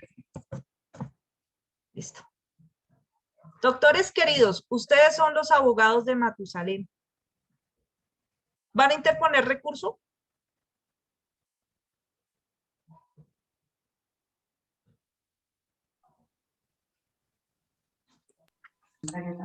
No. Solo si considero que la suma ordenada en el de 40 millones no está acorde con las pretensiones o con la realidad actuarial del proceso. Ok. Digamos que Matusalén quería 2 millones mensuales y le están dando 40. ¿Interpone recurso, doctor? Por supuesto que no. No, profe, no. ¿Alguien interpondría recurso? No, profe. Eso quiere decir que ustedes están muy mal en laboral. ¿Desde cuándo se tiene que reconocer la pensión? Desde que se cumple Desde que se cumplen los requisitos. los requisitos. Pero máximo son 25 salarios, no puede tener 40 millones. Listo. Máximo son 25 salarios. ¿Desde cuándo se debe interponer? ¿Desde cuándo se debe reconocer? Desde que se causen, o sea, que se acceda a los requisitos, desde que se cumpla con los requisitos, no es de la fecha en que se reconozca la pensión. De manera que le están robando a Matusalén el retroactivo, muy posiblemente. Ahora, este acto administrativo es de carácter ¿qué? ¿Particular y concreto? ¿De carácter general? Particular y concreto. Particular, muy bien. ¿Lo vamos a notificar, lo vamos a comunicar o lo vamos a publicar? A notificar. A notificar. Muy bien. Lo vamos a notificar. ¿Por qué lo vamos a notificar? Que procede recurso. Que procede recurso. Que procede recurso de reposición y en subsidio de apelación. ¿Listo? ¿Hasta ahí? Okay. Supongamos que lo notifican. Si se lo notifican a Matusalén, porque él es el particular afectado, ¿ustedes creen que Matusalén va a pelear porque le están dando más plata de la que le deben dar? ¿O porque él va a pelear más bien porque a partir de esa fecha no es? Va a pelear. Pues por la Él va a fecha, pelear nadie por pelea la porque le fecha. den más. Por la fecha mínima.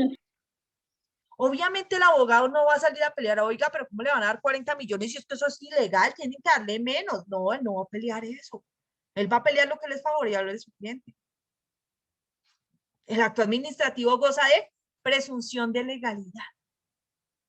El único que puede tumbarlo, en este caso, por ser de carácter particular, es el particular. Y el particular no lo va a pelear. Entonces va a pelear el pedacito este de que la fecha de la resolución. Va a interponer recurso de reposición y en subsidio de apelación contra esta decisión. Reposición y en subsidio. O sea que ahí se va a pelear es la fecha.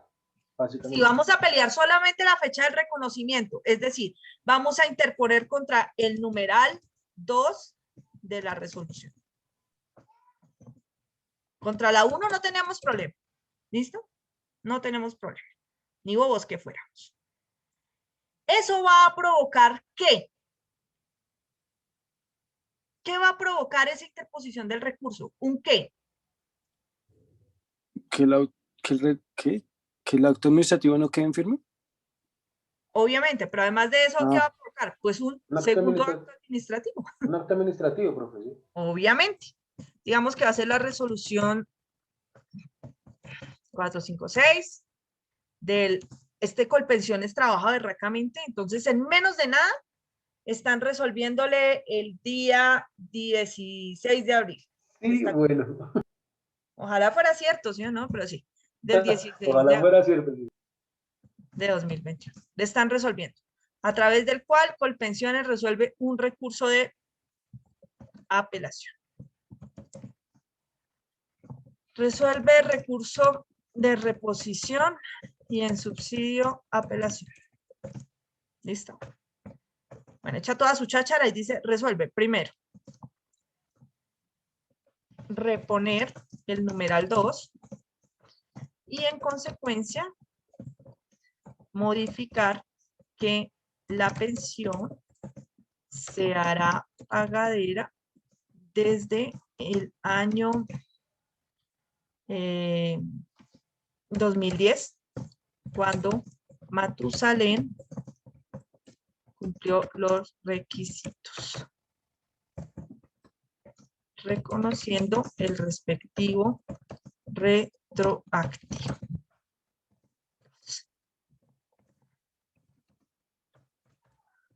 De lo anterior, no conceder recurso de apelación. Pues ¿para qué ya? Si era el subsidio, ¿sí o no? Y le dieron la razón, pues ya. Apelación.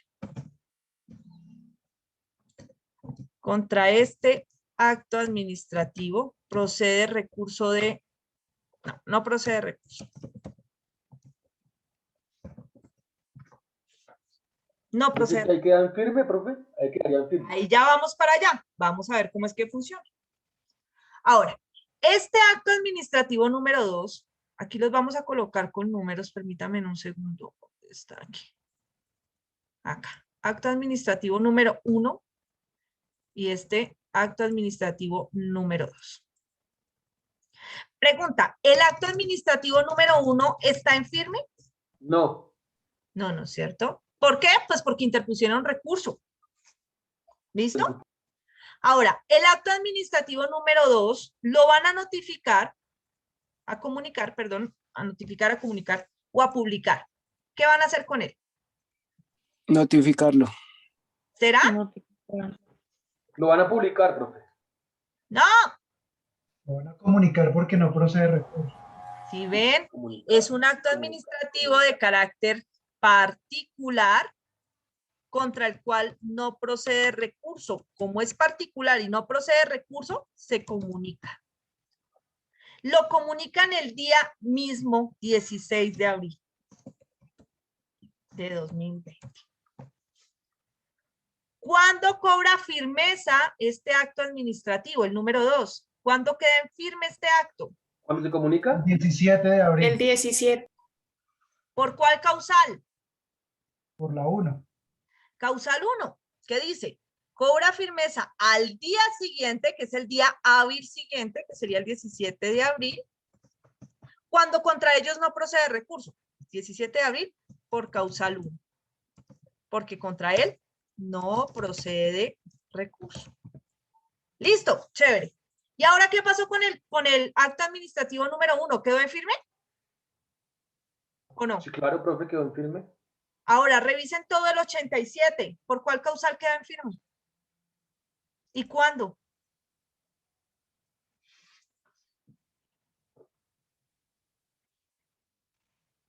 Dice que desde el día siguiente al de la notificación de la aceptación del desistimiento de los recursos. No. Causal 2, desde el día siguiente a la publicación, comunicación o notificación de la decisión sobre los recursos interpuestos. ¿Cuándo resolvieron el recurso de reposición y el subsidio de apelación?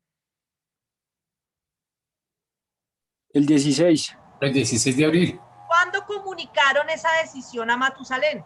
El 17. 17. No. ¿Cuándo? 16. El 16 con la comunicación. Ah, ¿Quién sí. comunicó, profe? El 16, es decir, que el día 17 de abril también cobra firmeza el acto administrativo número 1, pero por la causal 2, porque se resolvieron los recursos que se interpusieron contra él y se comunicaron las decisiones de las resoluciones de los recursos. Ahora, usted ya puede tanto demandar el acto administrativo número 2, si fuera su intención, como el número 1. Pero lo más importante para el caso concreto, ya podemos ejecutar el acto, es decir, ordenar y pasar esto apagaduría para que le empiecen a pagar a Matusalén, porque mientras esto no esté en firme, a Matusalén no le pagan nada. ¿Está claro? Sí, pero aunque Sí, sería profe. ahí por el calendario, entonces no sería el 17, sino el 19. Ah, ok, 19 sí, porque el 16 es un viernes, ¿no es cierto? Sí, señor. Listo. 19.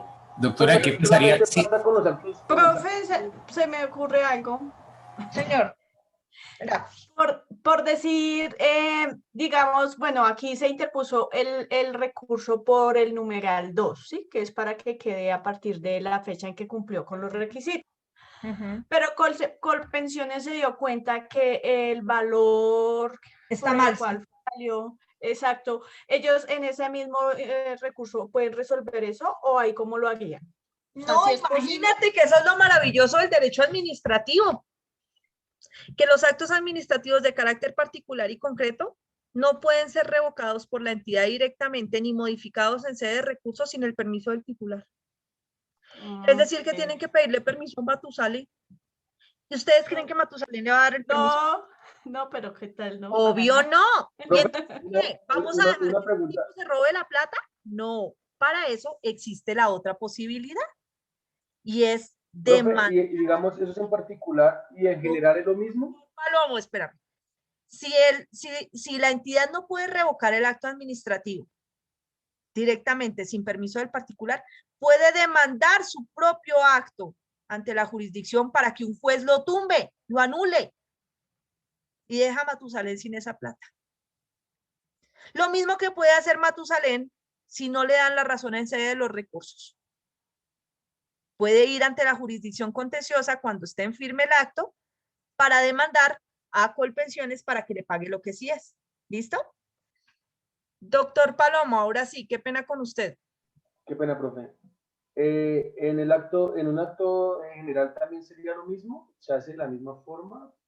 Sí, con la diferencia que contra el acto administrativo de carácter general no procede recurso. Y como no procede recurso, pues entonces cobra firmeza al día siguiente de su ¿qué?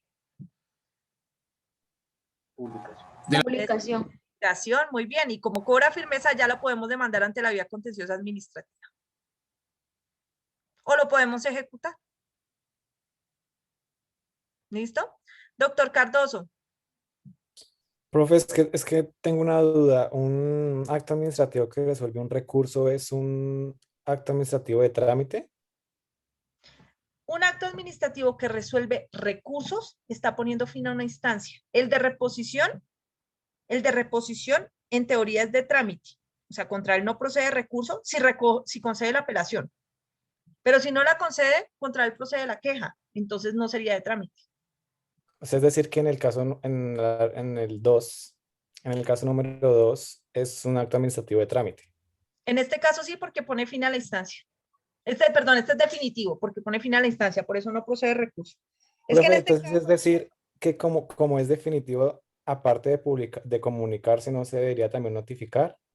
Por porque lo que es un acto notificarlo si no particular de procede, carácter definitivo. pero es que no tiene recurso, corazón. Es que ahí es donde tengo la duda, porque yo tengo acá, pues yo entendí que se notifican los actos administrativos contra los que procede recurso. Estos actos administrativos son de carácter particular definitivo. A ver. Así la resolución me está diciendo que no procede un recurso. Ahí entonces, ¿cómo sería? Porque tú me estás diciendo que este es de carácter definitivo. Porque pone fin a la instancia, Doc. ¿Por qué? Porque pues como te dio la razón, no te está concediendo la apelación. ¿Me entiendes? Pero si no Sí, te sí. diera la razón y te concediera la apelación, uno, bueno, es que es un poquito más complicado para explicártelo en un minuto. No, pero yo entiendo más o menos. Pero entonces al momento de que me concede la apelación, esto ya no sería de carácter definitivo, sino No, de ya no trámite. sería sino de trámite. Ah, ok, vale, perfecto, gracias. De todas maneras, revísate el 74, que es el de Ah, bueno, recursos. profe. ¿Listo? Sí. Ok. Gracias, doctor. Doctores, esto es canzoncito. Y vamos a trabajar cadenas de actos. Es decir, a partir de mañana vamos a empezar a jugar los ejercicios de exoneración con cadenas de actos haciendo esto. cuándo quedó en firme el primero, cuándo quedó en firme el segundo, exactamente por cuál causal, etcétera, etcétera, etcétera, para saber cómo podemos hacerlo. ¿Listo? Y a veces vamos a jugar con 3, 4, 5 actos administrativos en una misma cadena y cada uno va a cobrar firmeza por fechas diferentes. Por eso les pido por favor que estén atentos a tener sus calendarios con fechas de días festivos y demás para no tener problemas al momento de correr las exoneraciones. Les ruego, por favor, le echen una leída a este artículo 85 del CEPACA, 87 del CEPACA, perdón, para que vayan familiarizándose con las causales. Hoy les expliqué la causal 1 cuando no procede ningún recurso, que es esta de acá, no procede recurso, esta que vimos acá, por la que cobró firmeza la causa del acto administrativo número 2, y la causal 2, cuando se dan a conocer la resolución de los recursos, que es por la que quedó en firme el acto administrativo número 1 de nuestro ejemplo. Mañana vamos a ver las otras, ¿listo? Y a jugar con todas. ¿Está claro hasta ahí, doctores? ¿Alguna pregunta adicional? Ok, listo. Entonces, así quedamos, nos vemos mañana, doctores, descansen, pásenla bien.